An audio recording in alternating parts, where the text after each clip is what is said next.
Prasanna Shirol. I am a co-founder and executive director of ORDA. ORDA is Organization for Rare Disease India, which is an umbrella organization representing all 7,000 plus rare diseases. ORDA started to create a mass awareness and bring discussion on rare disease from four walls to the public domain. And I'm happy to say that ORDA has successfully done that. 10 years back, there was no word called rare disease among medical fraternity, but today the word rare disease being talked, spoken, and practiced by medical fraternity, research community, patient community at large.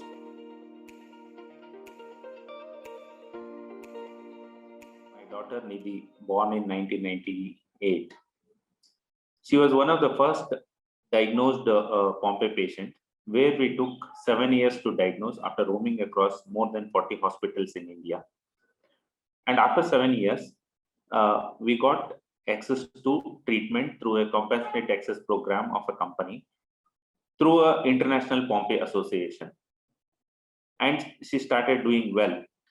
And we came to know the power of parent support group and international support group like International Pompe Association, which helped us where my daughter was saved. There was a question in my mind, how long this company will give free medicine to my daughter? And there was no organized patient support group activity way back in 2007-8 in India. That's when I decided that I should step in, do something about rare disease awareness and access to treatment. The rare disease in India, India is still fighting the challenges of primary healthcare. And more than 60-70% of healthcare is managed by private sector and not government. And since we have huge population spread across length and breadth of India, most of these people depend on primary healthcare or a local physicians, which poses a lot of challenges in terms of diagnosis, and there is a delayed diagnosis. Second, even if the patient fortunately goes to the right physicians through his knowledge and contacts, getting access to diagnostics in terms of funding and affordability is a big challenge because every patient has to borne by his out-of-pocket expenditure, including the consultation. Absolutely, there is no patient, support for diagnosis. Then second, treatment.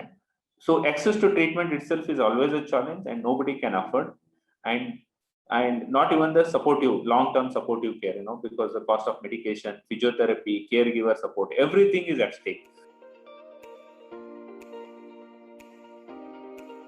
The support group in a country like India was very challenging. One, absolutely, there was no awareness on rare diseases.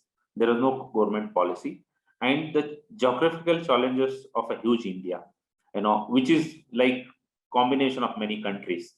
So how do we go about? How do we start? There are financial challenges.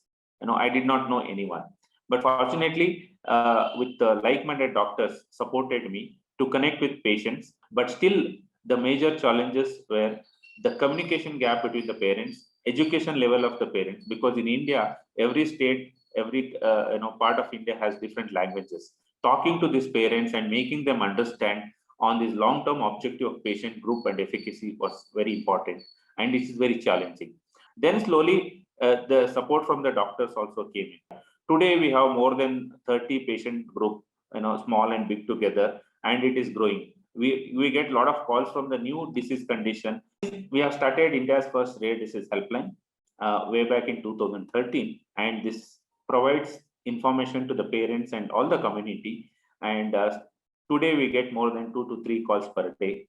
And a good thing is that even the doctor from a remote area calls and seeks information that he wants particular diagnostic center, he wants the medical expert. I think we are successfully doing that. And a lot of patients and communities reach us to get information on the medical expertise, treatment, clinical trial options, etc. Then we provide free genetic counseling through our genetic fraternity. And for creating a mass awareness, we have started an activity called Race for 7, which is one of the largest activity in the world. It is basically a run or walkathon. And we have conducted more than 20 cities in India till date.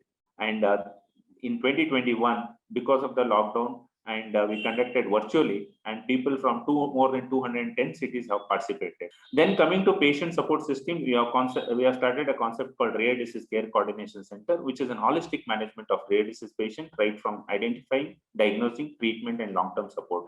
As a part of it, we have started the Center of Excellence in Bangalore, and we also established exclusive daycare center for treatment of rare diseases in India, which is first time in India.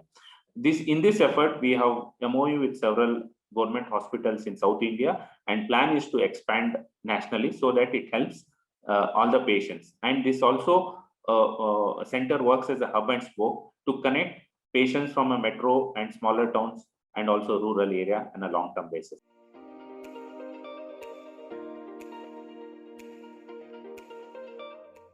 The policy is a good indication of recognizing the rare disease at national level by Indian government.